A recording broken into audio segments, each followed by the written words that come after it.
Welcome. This is Dr. John DeMartini. This is one of the most amazing and inspiring shows that you can listen into. If you want to be on the edge of your seats, if you want to open up your heart, if you want to expand your mind, and you want to meet incredible people, stay tuned because you're just about to experience a transformative radio show that will change your life. And you're listening to the Dr. Pat Show that's coming up right next. Welcome to the Dr. Pat Show. Talk radio to thrive by. Powerful, inspiring, and coming to you live, bringing you stories of people like you and me, busting through and living life full out. Get ready to dare to wonder what your life would be like if you knew you could not fail.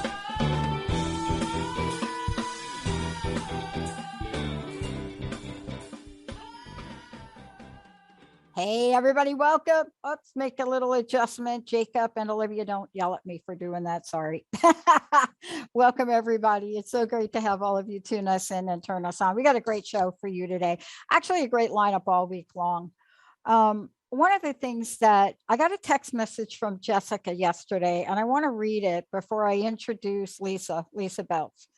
And I just want to read it because it talks to an energy that we have here, whether we're in the office or on the studio or whatever we're doing.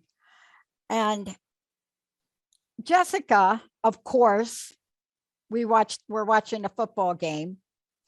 The game I'm referring to, actually all the games were so good. All the games were just so good. I mean, this is like a whole nother level of competition. Now, some of you are thinking, okay, you're going to talk about the team that lost. Now, look, I had picked Buffalo very early on, so I just got wiped out. But this is not what this says. It's not really about football. Jessica sends us, both of the football games today were picture perfect examples of a possibility mindset. Now, this is from a team member on a Sunday, having an experience with football, watching the game, and just watching pure perfection. And what I love about what she said is about possibilities. This week's show, the development of our network and what we're doing is that. And so much so that emails have come in from people wanting us to change our name. But we have another idea for that. And the way that you get to ideas is by doing what my very special Lysa Beltz, my co-host here today, does. So you need to know who she is. You need to know that she is somebody that spent a lot of years like me in the corporate world, working on multiple industries. Now, I never thought in a million years that I'd be sitting here today with Lysa and telling everybody out there that our corporate life has helped shape us to delivering empowering messages. But that's not it for her. Women empowered, the number 4 life. Think about that. Women empowered for life. Women empowered for life. Just think about that for a minute. Then think about becoming unshakable. Now, when you put all that together and you look at Lysa, who is a top coach, right? I don't even want to talk about how long she's been married. She can tell you that story. She'll talk about that. But when she and I talked, we had a very similar experience. Hers was at age 9. Mine was at age 6. And that experience, I don't know about her, but you're going to hear about it today from her. That experience shapes a life. And what I want to say about it is she met Jesus when she was 9. Jesus, Jesus, however you say it. My friends say I always don't say it right. It's okay. It's not the point. But when you have that, you understand the experience she's going to share: marriage, divorce, remarriage, blended families. Oh, yes. I mean, it's almost like the line from The Wizard of Oz, right? Marriage, divorce, remarriage, oh my. And I think that comes from that show. I think it comes from that show. So today, I want you to meet a very special person, a very special coach. And we are talking about the journey of unbecoming.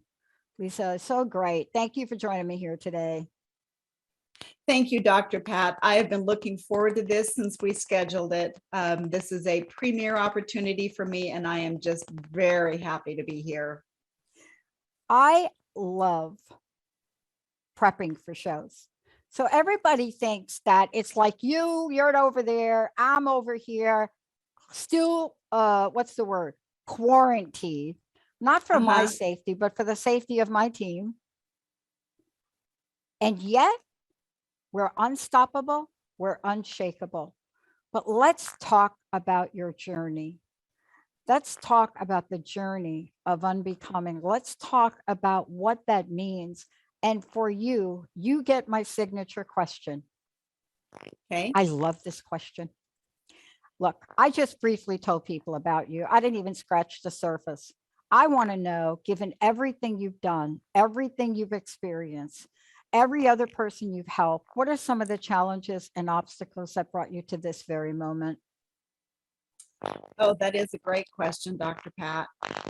So trying to keep this somewhat summarized, I am the youngest of 4 children. And so being a youngest has some trade-offs of its own, but I also learned sharing and giving and cooperation by having older siblings. I also was an only child, basically, from 8th grade forward. And so I also had the benefit of a lot of my parents' attention. I have 2 older brothers and an older sister. And so when everybody else left home and we needed to build a barn, I got to be the barn builder. And my dad and I did horses together. We actually lived in Yakima at that point in time. So I grew up doing 4-H. I grew up doing quarter horse shows, 4-H shows, mountain obstacle Well, hold track. that thought. Hold that thought, because I want to take a short break. And when we come back, I'm going to say something cheesy. When we come back, we're going to talk about those 2 bonds. See, again, you and I have something in common, except not Yakima. Van Cortlandt pork for me, you couldn't separate me from my horse. But we're going to take a short break, everybody. When we come back, we're getting right at it. Stay tuned.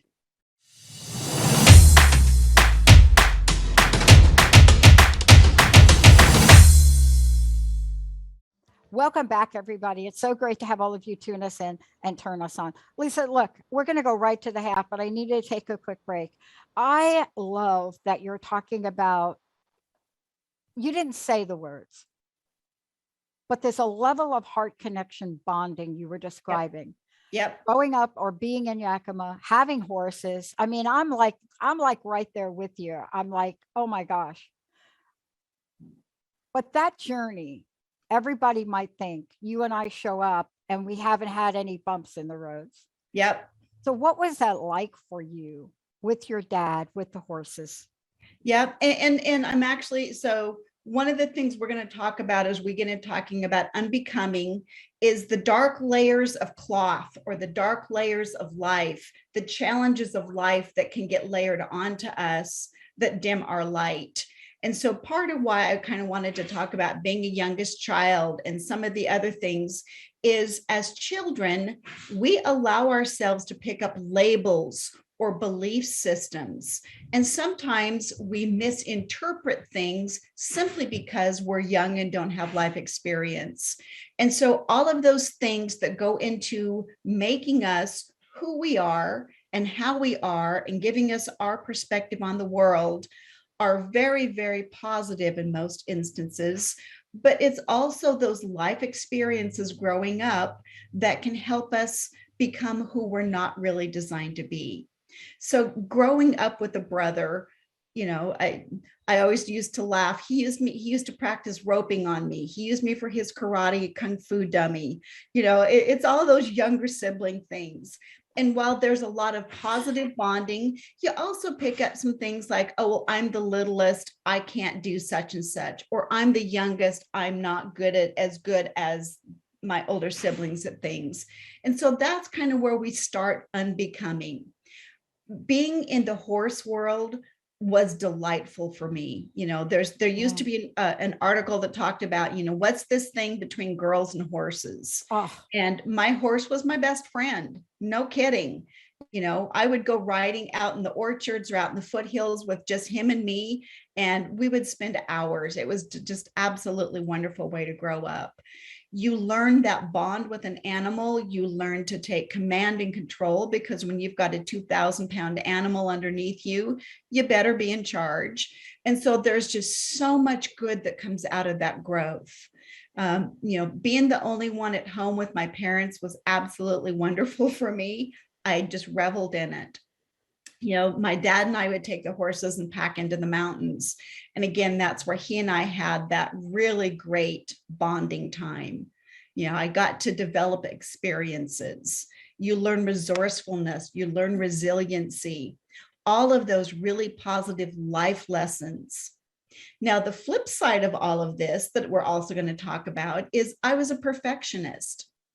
And so junior high, high school, into college, I had these absolutely unrealistic expectations of what I should be able to do and accomplish. If I didn't get things immediately, I wasn't good enough.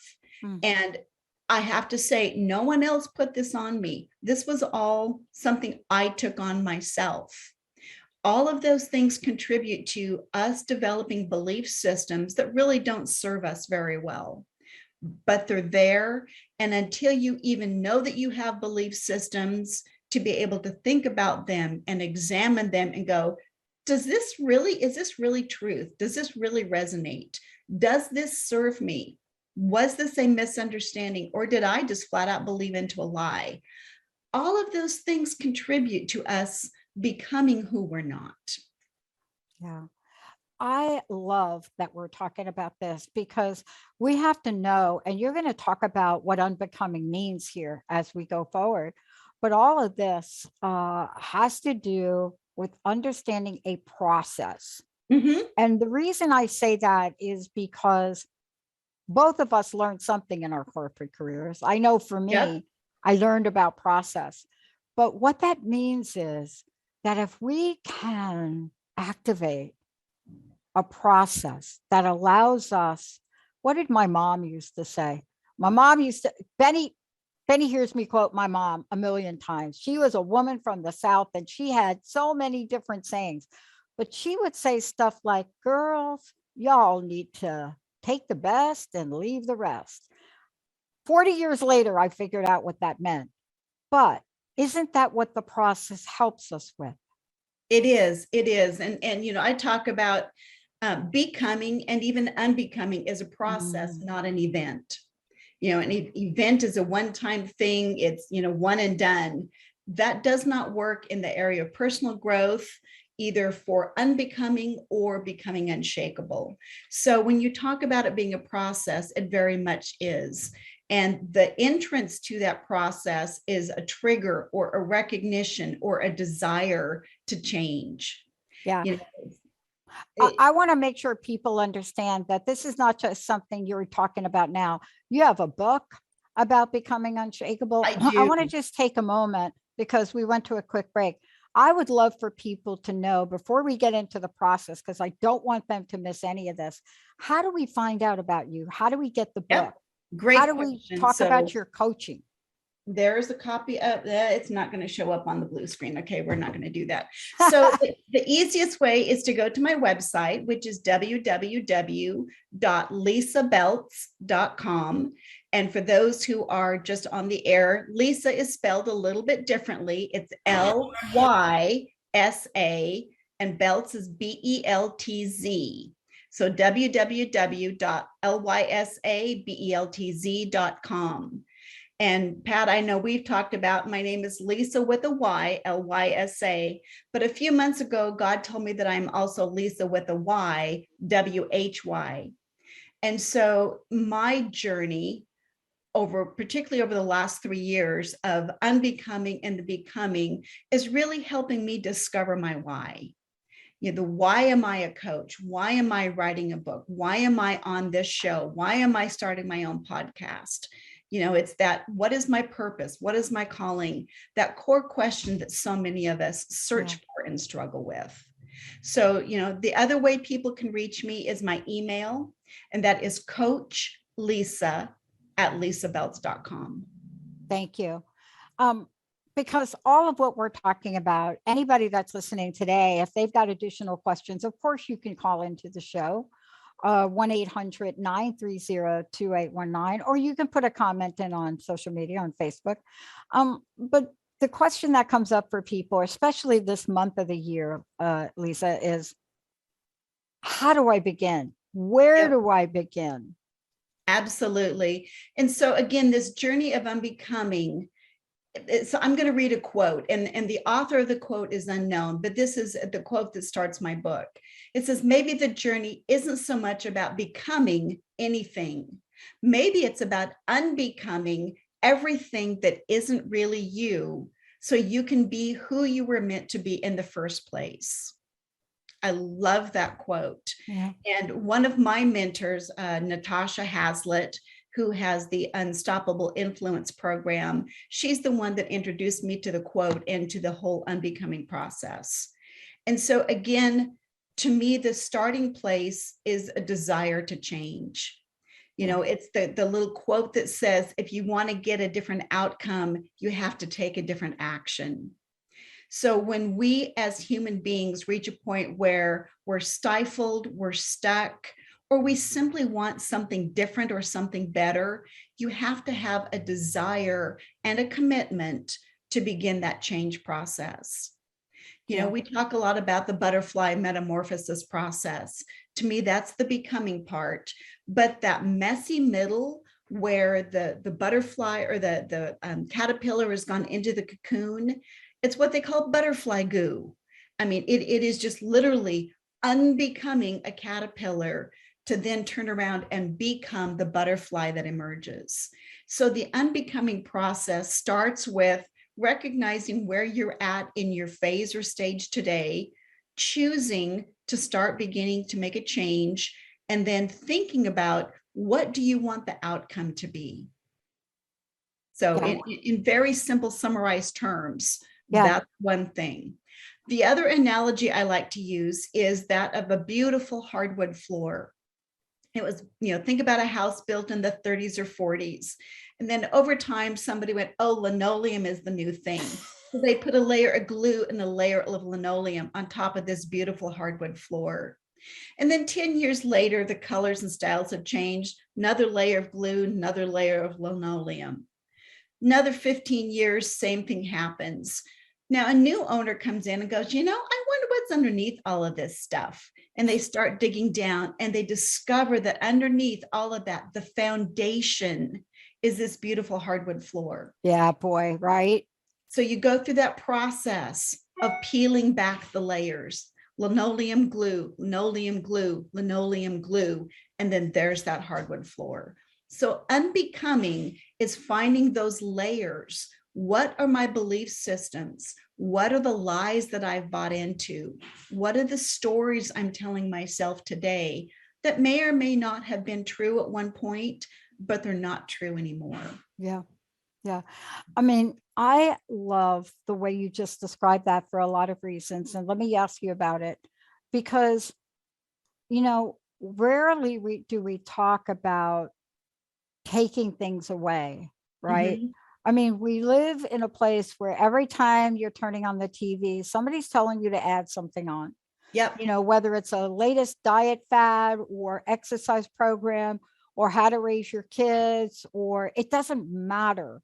It's like, let's just pile something on. Yes. But I want to get back to something you said. And that is this idea of, well, maybe we need to take something off. Yes. What if we just removed something? And isn't that, in fact, the process of a sculptor? It is. It's exactly the process of a sculptor. That's a beautiful analogy. It's chipping away at the stone to reveal the perfect statue inside. So let's talk about, as we go through this and we look at things, part of what people have is a really hard time visualizing those things that weigh us down. Can we talk about that? And it's almost always, the process of not being afraid to look at them. And sometimes we're like afraid to look at them. That could be anything from looking in your refrigerator to looking at your finances, right? Yep. And so what Yep. we do is we like, no, right? But in order to follow along here, don't we have to get a sense of what the heck made me feel heavy today? It is. It absolutely is. And again, I'm going to use myself as an example. I was not even aware until I started a pretty intense personal growth journey 3 years ago through my mentor, Natasha. And I did not realize how much self-judgment, self-hatred, and self-rejection that I was carrying. I had made decisions and choices in my past that were probably not the best or the right decisions. And I had shame and guilt and all of these self-judgment, self-condemnation, self-criticism. And Dr. Pat, I was not even aware that they were there, let alone how heavy they were. And so through my journey, one of the good descriptions I've seen is, the song that we sang as children, "This Little Light of Mine, I'm going to let it shine." Yeah. We all are born from heaven with a light inside of us. That is your personality, your blueprint, your divine design. We all are born with that light. And then shame comes on and judgment comes on. And, oh, you're too heavy. You're too skinny. You're not pretty enough. Oh, you're a blonde instead of a brunette, or you're a this or a that. And people lay those black claws on us and we put them on ourselves. It is those "I don't measure up, I'm not good enough" kinds of things. And so over time, we just end up with all these heavy layers. And some people, it just about snuffs them out. Yeah. But God, but God. Wow. It's so awesome to remember that. I was listening to, I listen to messages, whether it be TV, podcast, I've always got something that's going on in the background, whether it's listening to some of the shows, but I've always got something in the background. And one of the things that I heard, which so resonated me here for the past 2 or 3 weeks, let me just say, is this idea of thanking God in advance. Yes. Right? Absolutely. So let's talk about what that looks like for a minute. Yep. Okay. We can thank God for not just, please help me get this new job. And so one of the things I was reminded of, you only have to ask once. Mm-hmm. You just have to ask once, but you have to thank and praise often. Yes. And I got into a practice of saying, just outright saying a bunch of years ago, thank you, God, 70 times a day for 70 days, because it was the only thing that would quiet my mind. But I want to ask you, when we build this and when we start to peel the layers back, we also have to thank what gets revealed, even if it is a weigh me down type of thing. Isn't that correct? It is. It absolutely is. And so one of the principles that I talk about is that we are all designed by a divine blueprint. So the word of God says that before he even created the earth and created Adam and breathed life into Adam, God wrote out a book of days for every single one of us. God envisioned and designed and intended for every single one of us to be alive at exactly the point in time in history when we're here. And so from that divine blueprint, from that divine design, we move into our lives with gifts, talents, and abilities that God put within us. And when we are moving in those gifts, talents, and abilities is when we have life satisfaction. It's when we have joy. And so when you think about what you're grateful for, Psalms 139 says, thank you, God, for I am fearfully and wonderfully made. God, you formed me. You knit me together in my mother's womb before I had ever seen a single one of my days. Mm. God designed us. And if you have nothing else to be thankful for, and we all have so much to be thankful for, you can always thank God for his original, good, perfect plan. Because everything that God designs, he stamps as good. And so many of us get this feeling or this image that, oh, I don't measure up to what God wants of me. I don't measure up to God's expectations. And that is an outright lie. We're in personal growth. We are growing to become more Christ-like. But God knows we're human. He created us human. He says we're good. We're going to take a short break. When we come back, Lisa's going to walk us through what this means as we hold on to the goodness of life. And what tools, what ideas, what can we do to make sure we're holding on to that goodness and the way that feels? Because it's so easy to be tempted into negativity, into limited or no possibilities, into the idea of this is for them and not for me, into the idea that I will never ... fill in the blank.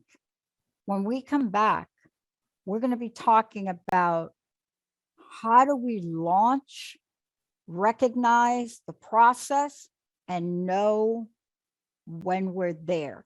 Let's take a short break, everybody. We'll be right back. Lots of tools coming your way. Let's take a short break.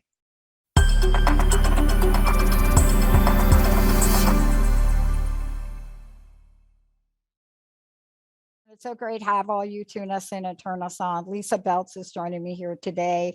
I want to make sure you understand how to connect with Lysa. This is one of the first shows she and I are doing together, but what's really important about this is, we're different people on a similar mission. Mm-hmm. And I don't really know how to say this, but here's what I know. Our job as a network and the Dr. Pat Show is to bring you a variety of ways to level up or up level, whatever your language is. And I don't mean like your car or your house, although it could be that, because I am not, look, I think there's a reason God gave us material things. Okay. You understand what I'm trying to say here. I mean, nobody creates like this beautiful garden and then says, oh, oopsie, that's not for you. But how do you get there? And do we let the external environment be that thing that will get us there or not? Lysa, you work with people, you help people really get to the place, and you help them go through and get rid of things that are unbecoming. How do people find out about you? How do they work with you? How do we get copies of your book? How to fill in the blanks? Yep. That's excellent. So again, my website is www.lysabeltz.com. And on my website, there is a link to my book and the accompanying workbook on Amazon. So you can order it from Amazon, and it is print on demand. So you should get it within just a couple of days. Also on lysabeltz.com is a link to my life coaching. And so a few years ago, I was working with a life coach, and this light bulb went off over my head. I literally swear that there was a light bulb that said, this is what I am designed to be and do.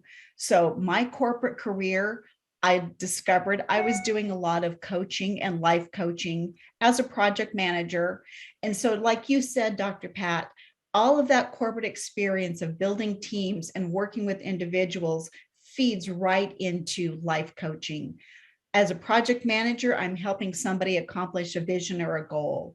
As a life coach, I'm helping you be and become the person you were originally designed to be, because that's where you experience personal fulfillment and life satisfaction. That's where your light shines. It lights you up. You follow your passion and it lights you up. So if you click on coaching on lysabeltz.com. That's going to take you to my coaching website. And I have a number of different packages. And I always do a complimentary 30-minute session with someone to make sure that they and I have a good rapport, so that knowing that we can work together as coaches. And so you can go out and schedule that. I use Calendly, links right into my calendar. We'll usually use Zoom, although we can do FaceTime. I am an iPhone user, so really easy to get connected. So thank you very much for asking about that. Awesome. Now, I know one thing along the way is that I didn't know what I didn't know about anything. I just knew I was at a place where I would call it a bottom. I've had several of those, but that bottom left me hungry to learn. And I would like to ask you, we've talked about this wonderful way that people can understand what they're capable of and what's possible. I would love to know, what are some of the tools? What can we do to help people? Right? Yep. And so there's a number of tools that I use. And so again, I'm going to refer back to my book, and particularly my workbook. The workbook has additional information beyond the content of the book. The workbook is actually tools and exercises to help you unbecome and then become who you're meant to be. And the first exercise in the workbook is called Peace Thieves. So it's PEACE, Peace Thieves. And so again, it's what's weighing you down. And so the idea is to brainstorm a list. Don't edit, don't not write anything down, big or small, just brain dump a list of everything that's weighing you down. And then you step back and go, okay, of all of these things that I'm worried about, and I'm going to use a pretty random example of a comet hitting Earth, okay? Is that something you or I have any control over? No. So that would be one I would tell you to put a line through. If you don't have any direct influence or control over it, why are you spending energy worrying about it? So you go through this brain dump, you put a line through all of the things that are truly outside of your control, and then you look at the items that are left. And of those items that are left, pick one or two, or at most three that you actually have control over. And that's where you're going to invest some time, some focus of what is at the root of this. And again, we talk about symptoms versus the root cause, and so many of the things that we allow to weigh us down now oftentimes started years or even decades ago. And so we've been carrying them around. One of the exercises I do is I literally tell people to go get a rock, a stone, if you would. Use a Sharpie and write whatever the word on it is. Divorce is one that comes up pretty frequently. The shame, the regret, the hurt, the pain, all those things associated with divorce. And then if I'm in a workshop setting, I literally have a wooden cross. People take that rock and turn it over at the foot of the cross. Wow. And you leave it there. If that's not the right thing for you, this same approach works for anyone of any belief system. Take that rock and go find a body of water, a river, a pond, a canyon, and heave that rock and let it fall, and let all of the negativity associated with that go with it. So you're cutting it off, you're letting it go. And one of the pictures that God gave me a few years ago is I'm walking down the road carrying a gunny sack full of rocks. And this is where my rock analogy comes from. Jesus comes along in a wagon and says, get in and let me carry your burdens for you. So I crawl in the back of the wagon and I'm sitting there, and we go a little ways down the road, and Jesus looks back, and I've still got the bag of rocks over my shoulder. I'm in the wagon, but I'm still carrying the rocks. And so what we've got to do is open up that gunny sack of rocks. It's like, what do you have in your backpack that you're carrying that is weighing you down? Pull those things out, identify it, release it, and don't pick it back up again. So that's where, if you can literally throw that rock in a body of water, let it go to the bottom and stay there. So I love it. I mean, can I ask you about this? Because I so relate to rocks. I mean, when Linda was here visiting, I threatened to put a giant rock garden right in the backyard, like have them bring in these giant boulders. Not sure where that comes from. As a matter of fact, one of my native, my indigenous name is actually rock tree. But there's something powerful about rocks. If we hold that energy you just talked about having that burden be lifted. Yep. And to make sure we're thinking in advance to live a burden-free life. I love that you're talking about rocks, because rocks and the idea of them, just saying the word, you can visualize how it weighs us down. Yes. When we do that, what does it open us up for? Well, nature doesn't like a vacuum, right? Or a void. So when you take one thing out, you also need to intentionally decide what you're going to put back in its place. So if you have a burden of shame, in its place, you're going to put in self-acceptance and self-love. And so again, in our society, we are so afraid of self-love. And again, like anything else, there is an appropriate and inappropriate. There is a use and a misuse.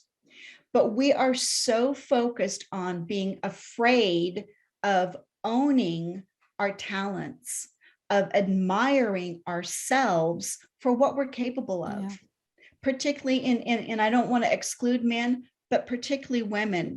We are raised and taught to be quiet, to be humble, to be all those things. And there's a place for that. But again, when God created man and woman, he said, and they are good. Yes, we are growing. Yes, there are some things we have to unbecome. But the gifts, talents, and abilities that God put in us, he put in us to let our light shine. And so when we take on shame and guilt and self-condemnation, or we think we don't look right, we're overweight, our hair's too long, our hair's too short, our hair's too curly, whatever. Those are the things that have to come off. And in their place, it is appropriate self-love and self-acceptance, because Jesus taught us to love others as we love ourselves. And if I'm rejecting me, how can I completely accept you? How can we be in relationship one with another and have pure communication if there's this barrier? When we're talking about this, it sounds so, let's just use the word simple. And I love the simplicity analogy. I want to talk about, if we could talk about the ego for a minute. I had procrastinated to plant bulbs like flowers, right? For some reason, I don't know, sounded daunting. And I had my friend come over and sort of get rolling with it. And I was watching her. And I watched the simplicity. She took the little hole maker, made the hole, and put the bulb in. But she said something interesting to me. She said, this looks simple, but you better make sure you're putting the bulb in the right direction. Correct. And I thought, see, every step in life has a tip like that, right? Yep. And I was so struck by that what we're talking about today and how to visualize comes to the forefront. It is so simple, but we better make sure that the visualization and the intention is in the direction we want it to go. Can you talk about that and how the ego will fight for us to follow good, orderly direction? Yeah. So you know what ego stands for, don't you? Yeah. Edging God out. Yep. And so, you kind of go back, when you think about ego, you go back to the little angel on one shoulder and the little devil on the other shoulder, that conversation kind of thing. So ego's job is to protect us. It is to make sure that we don't take unusual risks and put ourselves out there. So in coaching, we talk a lot about comfort zones. And so if you envision your comfort zone as a circle and you're the dot in the middle, through coaching, through personal growth, you kind of get up towards the edge of your comfort zone and it gets a little uncomfortable. It's the frog in the water thing again, right? The water's getting a little warmer and you're getting a little more uncomfortable. And your ego's going, no, don't do it. Don't take the risk. Don't take that step. Don't quit your job. Don't launch out there. Don't start that business. Don't write that book. You might get rejected. So ego's job is to protect us, but ego doesn't have an understanding of calling and purpose and internal motivation. Ego's job is just to keep you safe. And so when we get to the end of that comfort zone, if you listen to ego and you shrink back, your comfort zone also shrinks. And if you do it again, your comfort zone shrinks. Right. And again. Now, good news is the opposite is true. If you get to the edge of your comfort zone and you break through, your comfort zone expands. And that's when you get into that personal growth. And the more you do it, it's like muscle memory. The more you do it, the easier it gets. And so I want to go back to a couple of things that you talked about, still related to ego, but it is setting an intention and it is choosing, visualizing where you're going. So if I could go back and teach my younger self one thing, it would be to set intention. I was never, ever taught to set intention. Right. And if I could go back, that would be the one thing I would do completely differently. Obviously we can't, but I can start from here. And so part of my personal growth has been intentionally stating to the positive, what do I want? I want to move from being a corporate employee to being self-employed at some point in time in the future. And there's some milestones that have to happen along the way. So I'm setting an intention of those things I want to create. And one of the things the Holy Spirit told me a few months ago is you get more of what you've come to expect. So if I live in the expectation that my parents had diabetes, my grandparents had diabetes, I'm going to have diabetes, my kids are going to have diabetes, you're darn certain you're all going to have diabetes. Right. But if you stop and set the intention that by the blood of the Lamb and the word of the cross and my testimony, diabetes stops with me, you can completely change that trajectory and change that outcome by setting the intention and taking the action steps. So many of us have set new goals for 2022, being the month of January. Yep. And I want to talk for just a second about, please. It's not just any action, you need to take the right action. But, we've talked before about my quote about God can't steer a parked car, right? That's right. That fits really well with intention and visualization and getting into action. So sometimes you have to pick a direction, even if you're not positive that it's exactly the right direction. That's where we get into procrastination. We get into perfectionism. Get in motion. And if God needs to, he'll tell you to take a right, and take another right, and then you can get turned around. But once you're in motion and flowing with the Holy Spirit, then you can get on track. So when I talk about moving into action, yes, get into action, but then you're listening for what is the right action.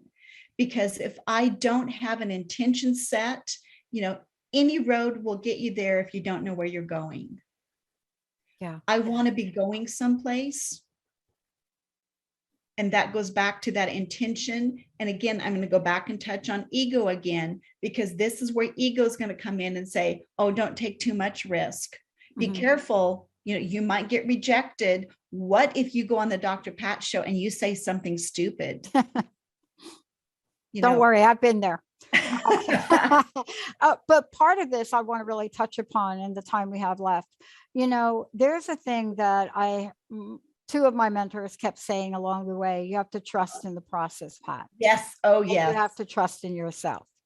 You have to trust that the fact that you picked Claremont as the school you wanted to go to, and then we're put on a wait list, you have to trust that you're being directed not to go in the year you thought, because there's a reason why you didn't get accepted in that year, but to wait. And sometimes it's so hard. I'll tell you what I'm finding. The waiting period is impossible without my connection to the divine. Yes. It's just not possible. Yes. It becomes anxiety, stuckness, depression, unanticipated failure. I mean, you name it. Yeah. But I want to ask you to talk about that, because looking back, not knowing what I didn't know and trusting, it led me to my purpose. Yes. Which I didn't know and had a hard time defining. But 20 years ago, I'm telling you, wrong phone number put me on my path. And I didn't know I went to school for 10 years to get something so people could call me Dr. Pat on radio and TV. I didn't know that. But let's talk about how important trust is, even if we don't know the why. Yes. Why am I going to school in California? Help me out with that in the minutes we have left, please. Yes. So it's really interesting that you bring this up. So instead of doing a word of the year, I've switched to doing words of the quarter. As exponential a growth as I've gone through in my personal growth track, typically a word of the year doesn't hold for me anymore. So first of all, I just want to throw out the idea of pick a word for a season rather than maybe the whole year. It may be, but anyway. So what God gave me was the word rest, R-E-S-T. And so I lived with that for a little while. And then he said, oh, by the way, rest is an acronym. Go figure out what it is. And so I brainstormed words, started with R, E, S, and T. And what it boiled down to was really experience spiritual trust. So that is my focus for Q1 this year. Yeah. Oh man, it is so important. And it really is important for us to understand that even if some of the decisions, Lysa, some of the decisions we're making, seem odd to other people, right? I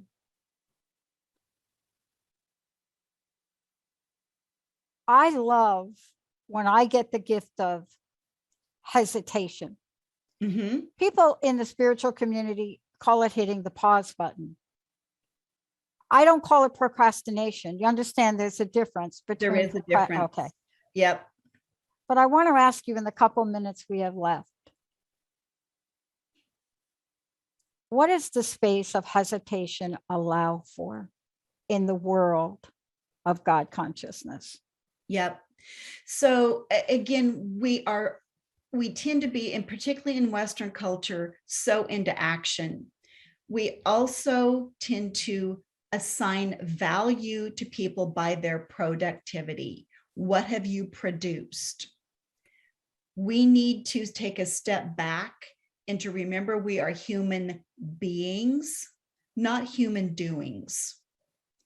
And so part of the value of that rest, that pause, that hesitation is to allow your divine connection to affirm or to tell you that the timing is off, or to tell you that that's a great idea, but it's not yours.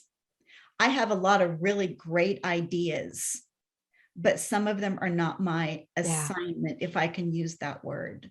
So, we talk about waiting on the Lord, and we talk about God being a God of the 11th hour. And a lot of times we have to get to that point of being almost a little desperate to see God move before he gives us the answer. And what I have found, and I am still experiencing, is that God only gives me part of the picture, because if I saw the whole thing, it would Right. overwhelm me and I would run the other direction. Right. Yeah. I love that you shared that. And hopefully we'll get into that a little bit more, because one of the things I also learned is that our nature is to make sure we're getting intermittent gratification. And so what I love is, you're right. You know, some of us see the whole picture, but then we're guided as to that next step, and we Yes. have to follow it. I want to thank you for this today. I can't wait till we continue this conversation. People can find out more about you. Can you again remind everyone, how do we find out about you? How do we Yep. get the book? All of the above. Thank you so much for today. Well, thank you for having me on. This has just been great. And again, I want to thank you and your full team. You guys are awesome and amazing. So I do want to mention my podcast is coming up this Wednesday at 6 p.m. Mountain, and it is the Unshakable Living Show. And this week, I'm going to have a special guest on, Kristen Oakley, and we're going to be talking about your unshakable identity. Yep. And so again, my website is www.lysabeltz.com, and it's LYSABELTZ. And you can reach me at Coach Lysa at lysabeltz.com. My book is Becoming Unshakable in a World That Is Shaking, and it is renewing your relationship with God so that you have solid ground to stand on. I love it. Lysa, thank you so much.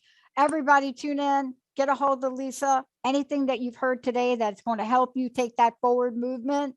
Yes. And remember what Jessica said, pure perfection, the world of possibilities. Thank you, everybody. Thank you, Lysa, Benny, Thank you. Jacob, Olivia, the entire team, all of you, the best audience in the world. We'll see you next time.